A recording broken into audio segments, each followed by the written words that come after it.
So this weekend, my brother and I did the Spartacus obstacle course race, and basically it's just a bunch of obstacles over the course of like 2.5 miles. And this was I think this was either my third or fourth time doing it. A lot of fun as always.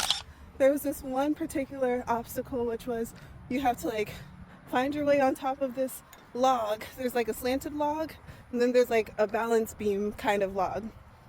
And mind you, I've done this before. This has never been one that I struggled with. We were like toward the end. We started like towards the end of all the heat. The log was really slippery. It was really hard to get up there. So I was like, I'm gonna do this one. Do not feel like doing burpees right now in place of this obstacle. So I was just taking my time. I was like, I'm just gonna lay on here and slowly pull myself up and try to avoid like any splinters. And I knew that I could do it. I was already telling myself, as soon as I get up on the balance beam log, then that's going to be the easiest part. So the person that was, I guess, like managing that particular obstacle, part of the crew, he was part of the crew, he walked past me and said, "Know your limits." And then as soon as he said that, that triggered me.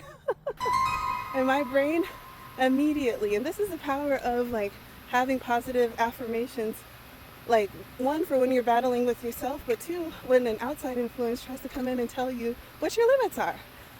As soon as he said that, like my brain just flooded with all the things that have shown me that I don't have limits.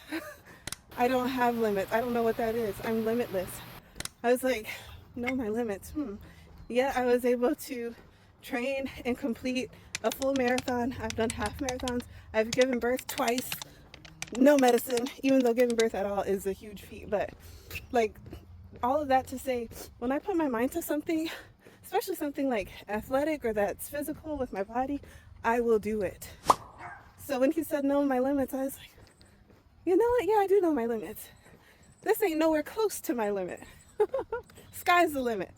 So all that to say, it's important to know your limits and know that you ain't got none. That's why it's important to have like a resume of things to be confident in yourself about, because I'm sure there are things that you're very proud of yourself for too. Even if you need to write it down on a piece of paper, everything that you're proud of yourself for, because sometimes you'll need to remind yourself of who you are just because of like internally you're struggling, or sometimes you'll need to remind others who you are or let them know. So period.